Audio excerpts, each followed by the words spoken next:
Hello everyone, welcome back to my YouTube channel, All Things Taylor, with yours truly, just in time for Q&A Wednesday. It is going to be wicked. So before we get started, I just want to say how epic is my shirt and this background.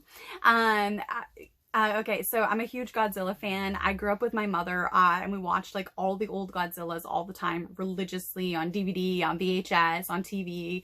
And one of my all-time favorite characters from the Godzilla and Monsters series is King Caesar. He came out, I think, in 1974 in my favorite Godzilla versus Mechagodzilla. There's several different ones, but that particular one is my all-time favorite. I obviously love, you know, Mothra and King Kong, Rodan, Ghidorah, Monster Zero, all of those, but Godzilla versus Mechagodzilla was always my ultimate favorite. Love King Caesar. So Mama Hendrix found this and sent me the shirt. She is so awesome. So I wanted to wear it because towards the end of this month in theaters and on the HBO app, Godzilla vs. Kong is coming out. So yay! Nerds of the world unite.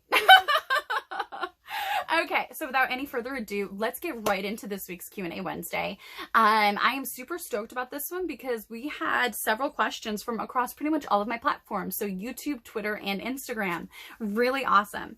So the first question is actually going to be from one that I was not able to get to last week. So I figured what better way than to start it off this week as the first one. So from my YouTube channel, someone asked me about health insurance in the pro wrestling industry, and more specifically from my time at Ring of Honor and kind of what that sort of landscape looks like. So I'm going to speak generally at first, and then I'll be a little more specific. Health insurance in America is 50 shades of jacked up. It just really is. We have some of the best doctors in the world, but just the way everything is set up is just so backwards. I actually worked in the medical field a little bit when I was in my mid-teens. So I kind of have an understanding of what I'm talking about. But with that being said, health insurance usually only goes one of a couple ways with wrestlers in the industry. Unless you are someone who's super high profile, a huge main eventer sort of good get, you're not going to get the same kind of medical attention from the company you're with as like an opener to mid-carder, okay? It's just how it is. It's the unforgivable truth that nobody really talks about, or maybe they do, but they get heat for it. Whatever the case may be. So a lot of wrestlers, they will either have their own health insurance through a shoot job that they work, that they probably hate, just so they can, you know, be a pro wrestler, but still need to have a means to support themselves and look after their health. Or you are somebody who goes with no health insurance at all, or you're someone who makes very little money so you can apply for things like Medicaid, which every state in the US has their own version of that. Or if you are young enough, I think less than age 26, you can potentially still piggyback off of one of your parents' health insurance policies, unless they don't have one either. So then you're kind of out of luck. In WWE, unless you're like a really high profile, you kind of have to do your own thing for health insurance. But, you know, WWE with their system and their performance center and all of that, they do have certain medical staff on hand.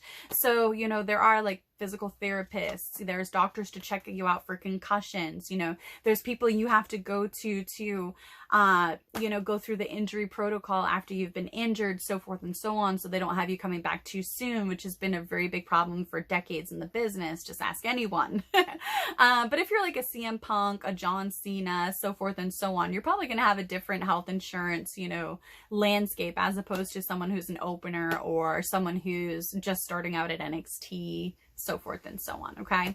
Now, at Ring of Honor, as far as I know, back from my tenure at Ring of Honor, back from when I was first starting to put my foot in the door, circa like 09, you know, back when Roderick Strong was there and Seth Rollins and Kevin Owens and Sami Zayn and everybody in Austin Aries and stuff were all still there. It was a crazy, crazy talented locker room. I wasn't really aware of anybody having health insurance through Ring of Honor. Now, fast forward to my actual tenure at Ring of Honor, I am also under the assumption that nobody actually had health insurance. But with that being said, when I was there was like only maybe one girl under contract, and that was because she was in a storyline representing a guy on the roster, so they had to ensure that she would make their bookings with him for television a priority over her other bookings, whether they were overseas or in the US. Whereas the rest of us pretty much weren't under contract. I started off for free. Then gradually I got $75. Then I gradually got $150. And that's kind of where I capped out before I resigned with the company. So I didn't really see people with health insurance. And when I did see injuries, there wasn't like a medical protocol. You know, I had concussions. I got my skin steamed off, which we talked about in a previous Q&A Wednesday. I had to go seek out my own medical attention and things of that nature. So yeah, I think that there's things in the business that do need to change, but they won't change under the independent contractor banner. That's why it's set up as such. But certain companies, depending on how much money they're willing to funnel into their actual product and into their overhead, depends on what kind of healthcare system you're looking at as far as each individual superstar. So the general rule of thumb is if somebody has health insurance, it's because they paid for it themselves or they have a shoot job where they are provided health insurance and pay the dividends for that and so forth. So that's that. Someone on my Twitter asked me about my opinion, because they felt there was so much talent at NXT that maybe they should have a secondary women's championship title. And this isn't talking about tag titles, just another separate championship title. My opinion is I am obviously in complete agreement that there is a plethora of amazing talent at NXT. The entire industry has just immense talent. It's really amazing to see. But as far as the secondary title, I disagree in my own opinion, because I think that they have taken so much time to really build up the prestige of the NXT Women's Championship belt. I mean, the first ever person to win that belt was Paige. The longest reigning NXT Women's Champion was Asuka, with I think over 500 plus days. Io Shirai has had that for, I think she's approaching almost 250 days. And you've had like Shayna Baszler and Charlotte Flair and others all, you know, hold that title. So a lot of history has gone into building the prestige of that title. And then you're just going to put a new one and it's like, meh, like what separates that new title from the person that's holding the current one? You know what I'm saying? I just think in general, there's too many belts. Belts serve several purposes. Belts are a prop to get someone over.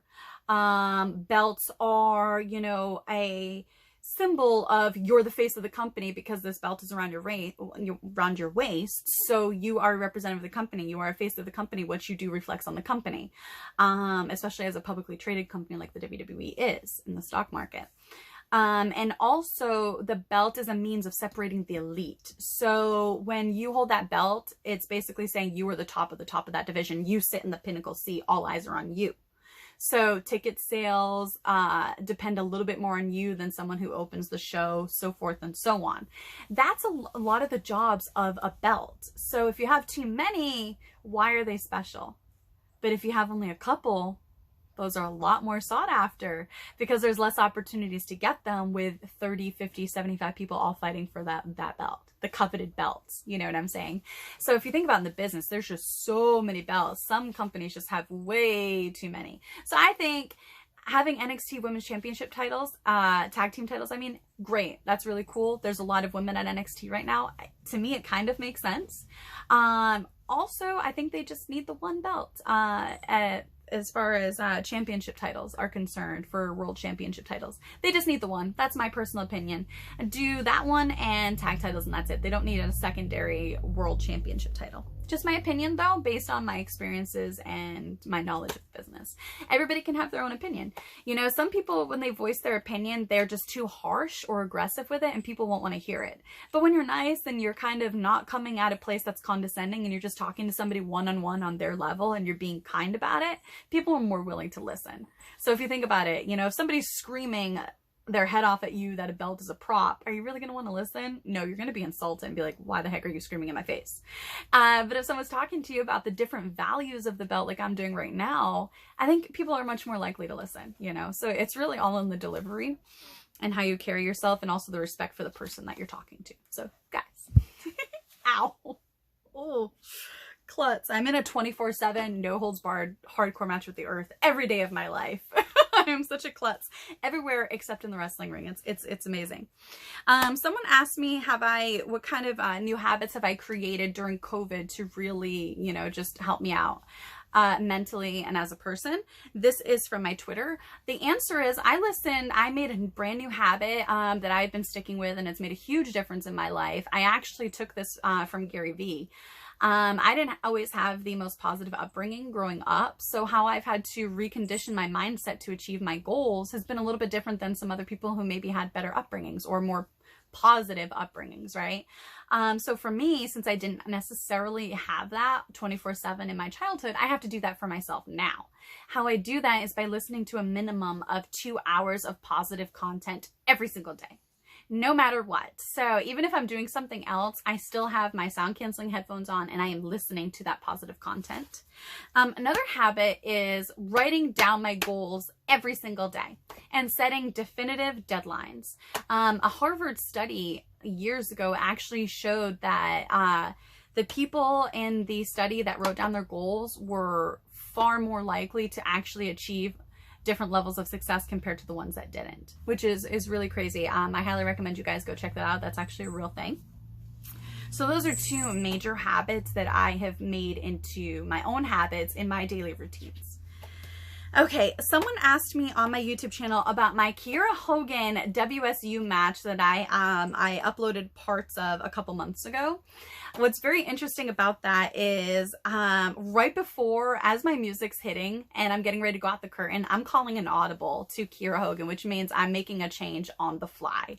So right before and as I'm going out the curtain, I'm changing the finish of our match, because the finish that we had originally set up, we had just seen someone else use on the card, and that match was before us.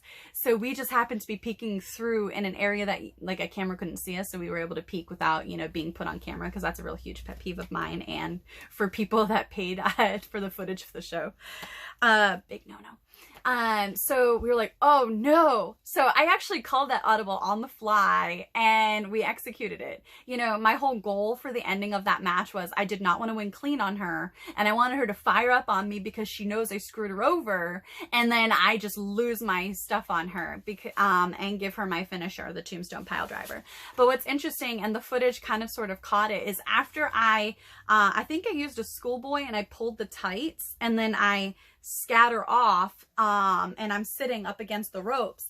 At some point I grabbed my knee, and the reason for that is I'm not wearing my knee brace. I didn't have time to put it on, and my knee came out of the socket and my leg was stuck bent, and I'm like, oh, like trying to be in character but waiting for my kneecap to go back in the proper position so I can get up and finish what I have to do. Like, that's just really funny. Like, I think I should do react videos to some of my matches, and you guys can like listen to my crazy stories. But yeah, I'm a person that talks the entire time in the ring, so I'm always telling my opponents jokes.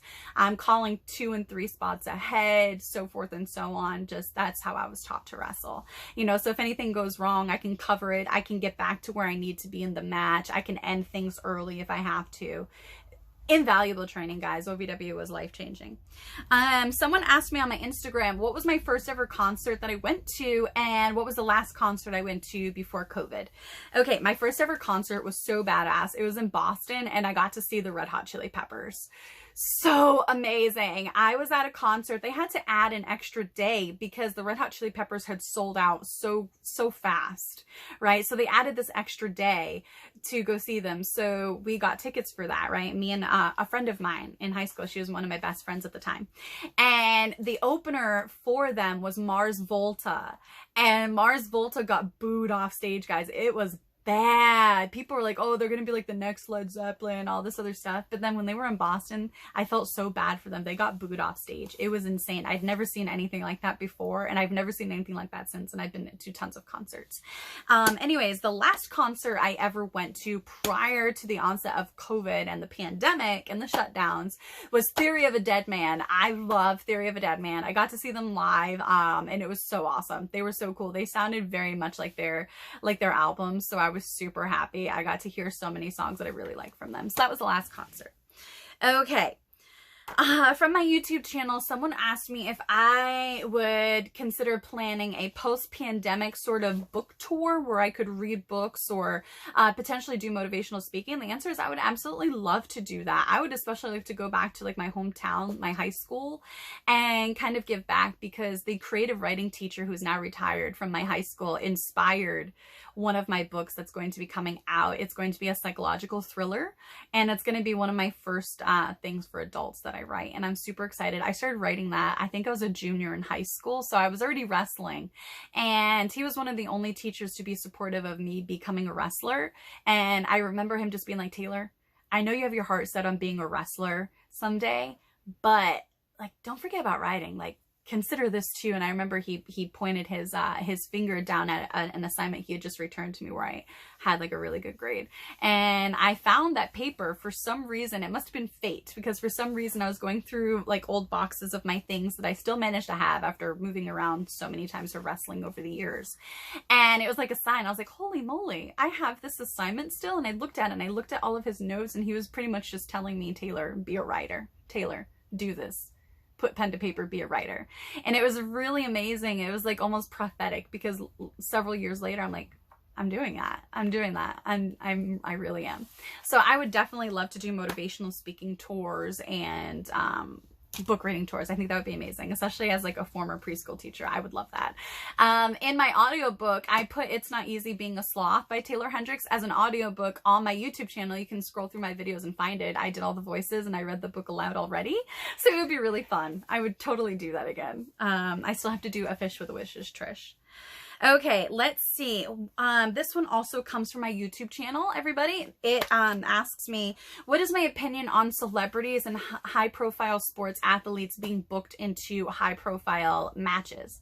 My answer is, I don't hate it at all. I'm not one of those wrestlers that hates that. I say the more the merrier, because it gets more eyeballs on our industry.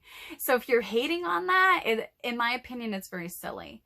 Ask yourself, if you are a talent that gets really upset. For example, there were some people that were upset about Goldberg getting TV time and an opportunity to be in a match for no reason, supposedly, when there's so many other people we could have used. Here's the thing that I think fans and other workers need to understand. And this is coming from me. I am a wrestler. I'm a worker as well, you know. So this is coming from a place of no judgment. It's coming from experience and learning to educate myself. So you can agree or disagree, but this is my opinion.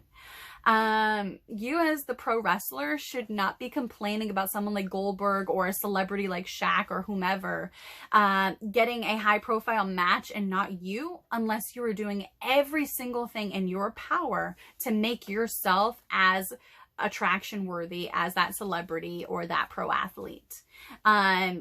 Ask yourself in complete earnestness, and be honest with yourself when you look in the mirror. Ask yourself, what am I doing today that is going to make me as draw worthy as that person? What is going to make me worth what that person's being paid? Am I doing that? Am I putting in that work? If you answer no to any of those, then you have no right to complain. You know, a lot of high profile celebrity matches are what draw outside audiences to our industry and potentially make them fall in love with our industry every day. You know, in the 80s and 90s, that was a huge thing. So like the pop culture crossover was huge for us, and it still is to this day. You know, so you can't hate on that if it's drawing more eyeballs, because more eyeballs on the product that you are on, it helps provide a legacy to continue to have that company's doors open, which means you can still potentially have a job. So ask yourself, what do I need to do so that, you know, if they put me in that position, I'll do as good or better. You know, if that person is drawing in $200,000 minimum worth of revenue, what am I doing that's going to make me bring in $300,000 worth of revenue or more? If that person's being paid $1 million, you best believe that if they are getting paid $1 million, they're probably bringing WWE back probably almost $2 million or more to make that $1 million that WWE spent on them worth it. So ask yourself, what am I doing? What can I do better? How can I branch out so that I have more eyeballs? You know, and I think not a lot of people want to ask those questions because they know it's going to be no. So they would rather just complain instead of putting their words and their actions together to be a better, well-rounded superstar. If you're not gaining traction on your social media, how can you expect to gain traction on TV? If it's all interwoven. So I have no qualms about celebrities and stuff being in high profile matches, because if Snooki is drawing in a 2-point-something million viewers in one segment for her, and you're barely drawing 500,000, you really shouldn't complain. Okay. Gronk, he just came and went, but he was drawing more than some superstars. And that made some people angry. So ask yourself, what are you doing today that's going to get you in a position like that tomorrow? 6 months from now, a year from now. You have to create your own traction. When there isn't an opportunity for you, you have to go and create your own opportunity until you are undeniable, and that nobody can tell you no. That's what people have to do. So that's my opinion on that. I love it. More eyeballs in the industry that I love, the better. And especially when they're doing good. If they just make it a joke and it's terrible, and then cringeworthy. But if they do a really good job and they bring a bunch of new people in that are going to spend money and going to watch and invest, like, that's a good thing, guys. That's a good thing. Put the ego aside and then use that ego and that bitterness to be better, and then drop the bitterness, because then you're better. See what I'm saying? Okay. And let's see. Sorry, I lost my place on the list. So I think there's one more question. So I just want to make sure that I catch it. Oh, okay. What are some comic book characters that I think I would totally nail if I was put in a movie or TV series? And this is coming from Twitter. So, okay. I don't know if people realize this, but I ask a lot of questions, but I don't always have time on my social media to answer everyone. So I'll do a little bit of that now. One of my all-time favorite comic book characters is Captain America. I'm obsessed with World War II. I've done so much research on it. I love Bucky Barnes, the Winter Soldier. I love Captain America. I actually owned like a really I used to, before moving around for wrestling. I've lost so much stuff. But I owned like a really awesome edition of a Captain America comic book. It was just amazing. So my two favorites are always X-Men and Captain America. As far as playing characters, one of my all-time favorite female characters, and I'm not hipster. It's like, oh, I liked it before it was cool. That is me. Or I'll like something way after it's cool. I never like to like something when it's cool. I'm always just weird like that. I'm always way behind or way ahead. Anyways, the Scarlet Witch was always my choice because I just loved her superpowers. I just thought she was just awe-inspiring, right? And so I would definitely love the chance to play her. I would also love the chance to play Rogue. I think I would do a great job. And she really hasn't been around in the movies, in the last like 8 years, so, or roughly, maybe longer. So I think that would be a great opportunity. I also would love to be the newer version of Jean Grey. I think I would nail that role. I also think I could be a really great Ms. Martian, Black Widow. I could even be a Black Canary. Best believe it. There are so many different roles I would love to do. Starfire, Kitty Pryde. There's just so many. As far as like other actual movies and stuff, I would love to be in something like The Addams Family, Elvira, Mistress of the Dark, Lord of the Rings. Gosh, there's just so many things. Grey's Anatomy. There's just so many different things I would love to just sink my teeth into. There's so much opportunity happening right now. Like, now is the time. If you can't believe in yourself, then how can you expect anybody else to believe in you, right? I learned that lesson the hard way.